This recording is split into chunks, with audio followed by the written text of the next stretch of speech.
Just before noon on November 13th, 2022, a 911 dispatcher in a small college town took a call about an unconscious person inside a house on King Road. By the time officers arrived, they weren't looking at one death. They were looking at 4. This is the Reckoning Files. Moscow, Idaho, is a small university town near the Washington border, home to just over 25,000 people and the University of Idaho. In November of 2022, 4 students there were living out an ordinary version of college life. Kaylee Goncalves and Madison Mogan, both 21, had been best friends since childhood and were housemates at 1122 King Road, an off-campus rental a short walk from campus. Zana Kernadal, 20, lived there too, and her boyfriend, Ethan Chapin, 20, was staying over that night. All 4 were in the final stretch of the fall semester, the kind of ordinary Saturday night that, for most students, ends with nothing more than a late morning and a group chat about weekend plans. In the early hours of November 13th, that ordinary night ended in tragedy. 2 other roommates were home at the time but were unharmed.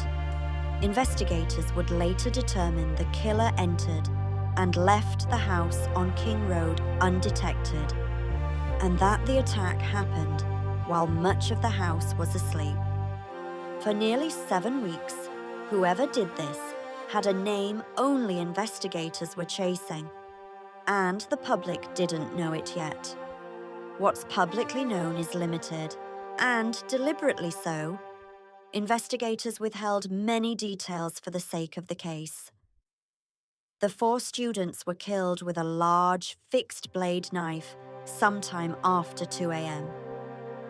Police have said the attack appears to have been targeted at the house rather than random, that there was no sign of sexual assault, and that some of the victims showed signs of having tried to defend themselves. The 2 surviving roommates woke later that morning. According to court documents, one of them told police she believed she saw a masked man leaving the house in the early hours, but didn't immediately understand what she was seeing. It wasn't until close to noon, when the group couldn't wake one of their friends, that a 911 call went out from the house, and first responders discovered a scene that would grip the country.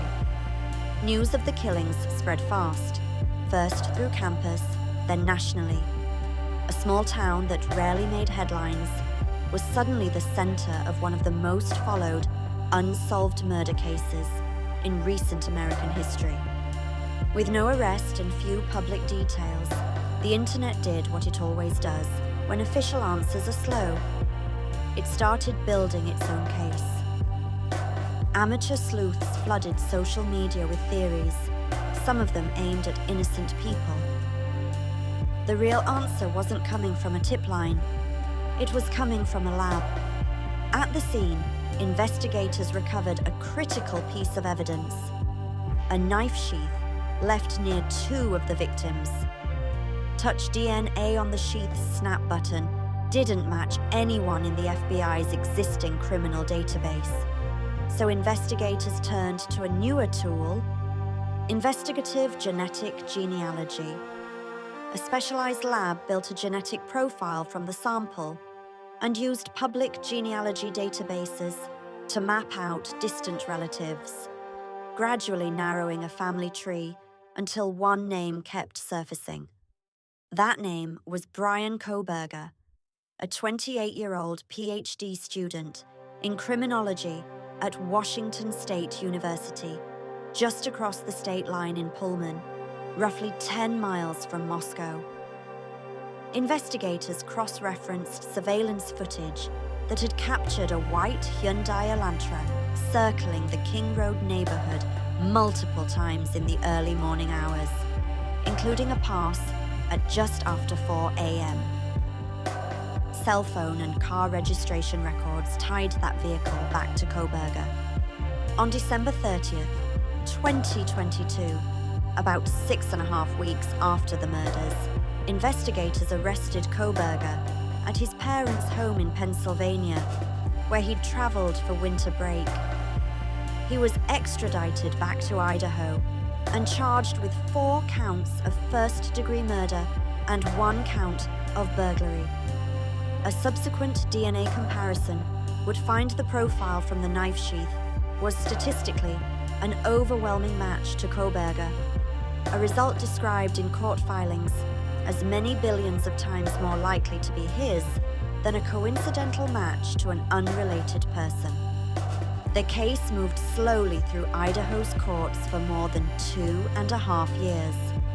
Kohberger's defense team fought over evidence, sought to move the trial out of Moscow over pre-trial publicity, and explored an alibi built around his claim that he was out driving alone that night.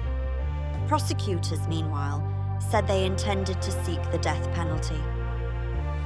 A trial was scheduled for the summer of 2025. That trial never happened. On July 2nd, 2025, Kohberger pleaded guilty to all 4 counts of first-degree murder and the burglary charge, as part of an agreement with prosecutors. In exchange for his plea, they would not pursue the death penalty. As part of the deal, he also waived his right to appeal.